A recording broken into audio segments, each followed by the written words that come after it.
Hi hello నమస్తే welcome to our channel. నేను అంకిత. Johnny master case చూసుకుంటే రోజుకొక ట్విస్ట్ లాగా అయితే అయిపోయింది. ఇప్పుడు మెయిన్గా చూసుకుంటే ఈ కేసులో తన భార్య కూడా ఉంది అనేసి తెలుస్తుంది. అయితే ఇప్పుడు ఎవరైతే బాధితురాలు ఉందో తనకి అండగా అల్లు అర్జున్ ఒక స్టేట్మెంట్ అయితే పాస్ చేశారు. సో తనకి వాళ్ళ మేనేజర్తో కాల్ చేయించి తనతో మాట్లాడారు. అలాగే అయితే ఇప్పుడు చూసుకుంటే అల్లు అర్జున్ నెక్స్ట్ మూవీస్ ఏవైతే ఉన్నాయో ప్రతి ఒక్క మూవీలో కూడా ఆ డాన్సర్కి ఒక ఛాన్స్ ఇప్పిస్తా అనేసి అల్లు అర్జున్ అయితే ఒక స్టేట్మెంట్ అయితే పాస్ చేశారు. ఇలా చూసుకుంటే అల్లు అర్జున్ ఒక హీరోగానే కాకుండా ఒక ఇన్స్పిరేషన్గా కూడా ఇప్పుడు ప్రతి ఒక్కరిలోనూ నిలుస్తున్నారు. సో ఇదే టాపిక్ పైన డిస్కస్ చేయడానికి నాతో పాటు సినీ క్రిటిక్ దాసరి విజ్ఞాన్ ఉన్నారు. ఆయనతో మాట్లాడదాం. నమస్తే అండి. నమస్తే. ఇప్పుడు జానీ మాస్టర్ కేసు చూసుకుంటే అసలు తెలుగు ఫిలిం ఇండస్ట్రీని ఆయన్ని తొలగించాలని చాలామంది అయితే డిమాండ్ చేస్తున్నారు. అలాగే తన భార్యతో కలిసి ఒక అమ్మాయిని అట్లా హెరాస్ చేయడం కూడా అసలు కరెక్ట్ కాదు. అసలు ఆయన మాత్రం తెలుగు ఇండస్ట్రీలో ఉండకూడదని చాలామంది అయితే అనుకుంటున్నారు. అలాగే ఎవరైతే లేడీ కొరియోగ్రాఫర్ ఉన్నారో తనకి చాలామంది సపోర్ట్ కూడా చేస్తున్నారు. అయితే ఇప్పుడు రీసెంట్గా చూస్తే అల్లు అర్జునే స్వయంగా తన మేనేజర్తో కాల్ చేయించి ఆయన తనతో మాట్లాడడం అనేది సోషల్ మీడియాలో ఇప్పుడు బాగా హల్చల్ అవుతుంది. అలాగే ఎక్స్లో కూడా చాలామంది దీనిపైన కామెంట్స్ కూడా పెడుతున్నారు, పోస్టులు కూడా అప్లోడ్ చేస్తూ ఉన్నారు. అయితే అల్లు అర్జున్ గీతా ఆర్ట్స్లో తనకు ఒక జాబ్ ఇప్పిస్తానన్నారు అనేసి తెలుస్తుంది. ఎంతవరకు నిజం అంటారు? ఒకడు నీచమైన పని చేశాడు, వాడు మన దాంట్లోనూ పనిచేశాడు, మనతో పనిచేశాడు అని తెలిసినప్పుడు అలాంటోడు మాతో పనిచేసినందుకు మేము చాలా అవమానంగా ఫీల్ అవుతున్నాము, మమ్మల్ని క్షమించండి అనే వాళ్ళని చూసాము ఇంతకుముందు. Like for example Praneeth Hanumanthu అనేవాడు అప్పుడు వచ్చాడుగా యూట్యూబర్. తను హరోనో ఏదో సినిమా చేశాడు మన సుధీర్ బాబుతో. ఆ సినిమాలో తను క్యారెక్టర్ చేశాడు. సో సుధీర్ బాబు మాట్లాడుతూ తర్వాత ఇలాంటి వాడు మా దాంట్లో పనిచేసాడని తెలిసినందుకు మాకు చాలా సిగ్గుగా ఉంది. సో అతను వీలైతే అతని క్యారెక్టర్ తీసేయడానికైనా ట్రై చేస్తాము, లేకపోతే అది ఏదో చేస్తాం, కానీ మమ్మల్ని అయితే క్షమించండి, వాడి తరఫున మేము క్షమాపణలు చెప్తున్నాం. వాడు మాతో పనిచేసాడని తెలుసుకుంటేనే మాకు చాలా కంపరంగా ఉంది అని చెప్పేసి ఒక మాట అన్నాడు. నెక్స్ట్ అలాగే ఇప్పుడు ఇతను జనసేనలో ఉన్నాడు. జనసేన వాళ్ళు ఏం చేయాలి?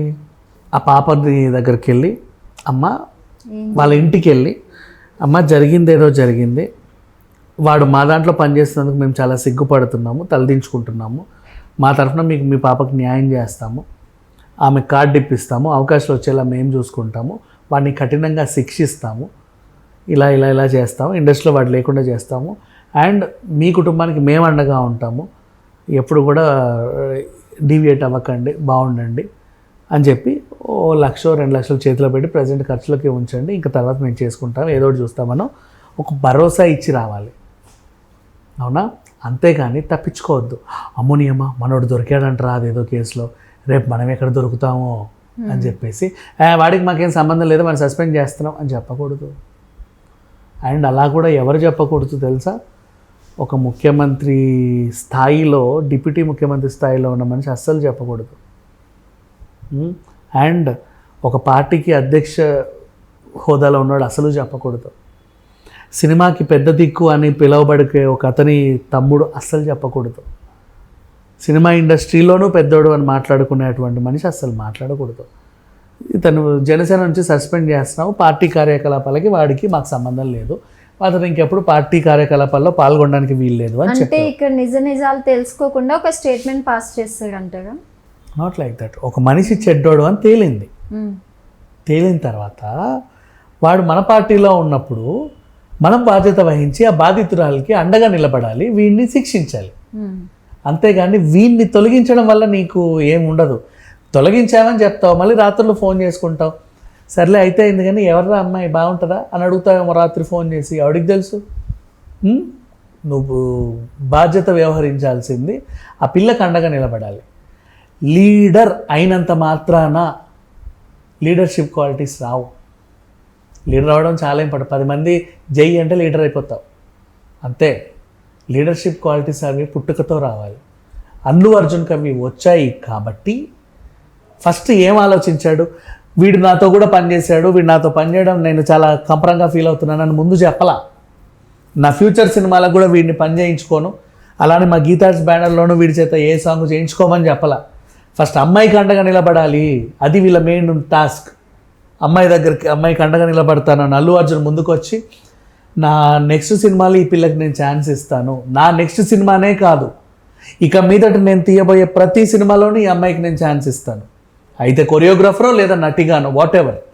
ఆ అమ్మాయి నటి కూడా, యథా రాజా తదా ప్రజ అనే సినిమాలో హీరోయిన్ చాలా బాగుంటుంది చూడడానికి. అమ్మాయి మంచి నటి కూడా, నాట్ ఓన్లీ ఏ డాన్సర్.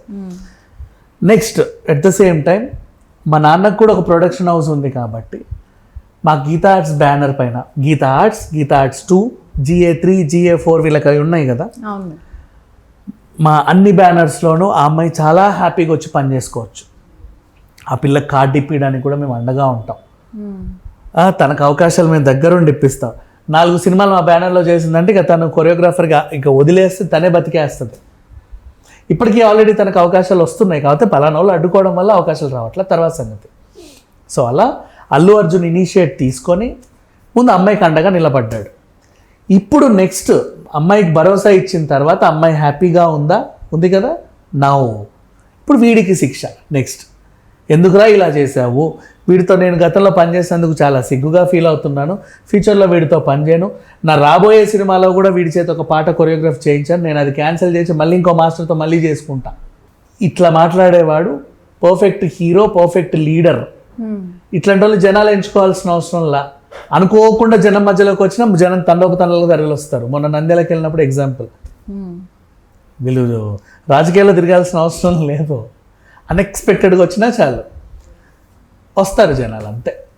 అర్థమైందా? ఇది సంగతి. సో లీడర్ అనేవాడు నలుగురు జై కొడితేనో నలుగురు జెండాలు ఎత్తితేనో అవ్వడు, పుట్టుకతో ఉండాలి ఆ క్వాలిటీస్. అది నేను చెప్పేది. ఇప్పుడు ఫర్ ఎగ్జాంపుల్ ఈయన జనసేనకి సంబంధించిన మనిషి, ఆ పార్టీ అధ్యక్షుడో ఇంకెవడో ఇప్పుడు ఆల్రెడీ అధికారంలో ఉన్నారు, వాళ్ళ ప్రభుత్వంలోనూ వాళ్ళు కీలకంగా ఉన్నారు. పైగా సినిమాటోగ్రఫీ మంత్రి కూడా ఏడ్చింది వీళ్ళ చేతిల్లోనే, ఆ కందుల దుర్గేష్ అంట, ఏపీకి సంబంధించి. అవునా? సినిమాటోగ్రఫీ మంత్రి కూడా వీళ్ళ చేతుల్లోనే ఉంది. సినిమా వాడే డిప్యూటీ ముఖ్యమంత్రి అని చెప్పుకునే స్థాయిలో ఉన్నారు. ఏం జరిగిందయ్యా అంటే ఏమీ లేదా, వాడు వాళ్ళ పార్టీ వాడంట, అందుకని చెప్పి ఏమీ చేయలేదులే, చూసి చూడనట్టు వెళ్ళిపోయారు, మేము సస్పెండ్ చేస్తున్నామని చెప్పారు. తర్వాత తెర వెనుక వాళ్ళు కలిసి తాగుతారు, ఊగుతారు, పార్టీలు చేసుకుంటారు. పైకి అలా చెప్తాడు. ఇట్లా మాట్లాడేవాడు పర్ఫెక్ట్ హీరో, పర్ఫెక్ట్ లీడర్. ఇట్లాంటి వాళ్ళు జనాలు ఎంచుకోవాల్సిన అవసరంలా, అనుకోకుండా జనం మధ్యలోకి వచ్చినా జనం తండోపతండాలుగా తరలి వస్తారు. మొన్న నంద్యాలకు వెళ్ళినప్పుడు ఎగ్జాంపుల్, వీళ్ళు రాజకీయాల్లో తిరగాల్సిన అవసరం లేదు, అన్ఎక్స్పెక్టెడ్గా వచ్చినా చాలు వస్తారు జనాలు, అంతే. అర్థమైందా? ఇది సంగతి. సో లీడర్ అనేవాడు నలుగురు జై కొడితేనో నలుగురు జెండాలు ఎత్తితేనో అవ్వడు, పుట్టుకతో ఉండాలి ఆ క్వాలిటీస్. అది నేను చెప్పేది. ఇప్పుడు ఫర్ ఎగ్జాంపుల్ ఈయన జనసేనకి సంబంధించిన మనిషి, ఆ పార్టీ అధ్యక్షుడో ఇంకెవడో ఇప్పుడు ఆల్రెడీ అధికారంలో ఉన్నారు, వాళ్ళ ప్రభుత్వంలోనూ వాళ్ళు కీలకంగా ఉన్నారు. పైగా సినిమాటోగ్రఫీ మంత్రి కూడా ఏడ్చింది వీళ్ళ చేతిల్లోనే, ఆ కందుల దుర్గేష్ అంట, ఏపీకి సంబంధించి. అవునా? సినిమాటోగ్రఫీ మంత్రి కూడా వీళ్ళ చేతుల్లోనే ఉంది. సినిమా వాడే డిప్యూటీ ముఖ్యమంత్రి అని చెప్పుకునే స్థాయిలో ఉన్నారు. ఏం జరిగిందయ్యా అంటే ఏమీ లేదా, వాడు వాళ్ళ పార్టీ వాడంట, అందుకని చెప్పి ఏమీ చేయలేదులే, చూసి చూడనట్టు వెళ్ళిపోయారు, మేము సస్పెండ్ చేస్తున్నామని చెప్పారు. తర్వాత తెర వెనుక వాళ్ళు కలిసి తాగుతారు, ఊగుతారు, పార్టీలు చేసుకుంటారు. పైకి అలా చెప్తాడు. సో ఇది ఓవరాల్గా జరిగింది. Okay, thank you.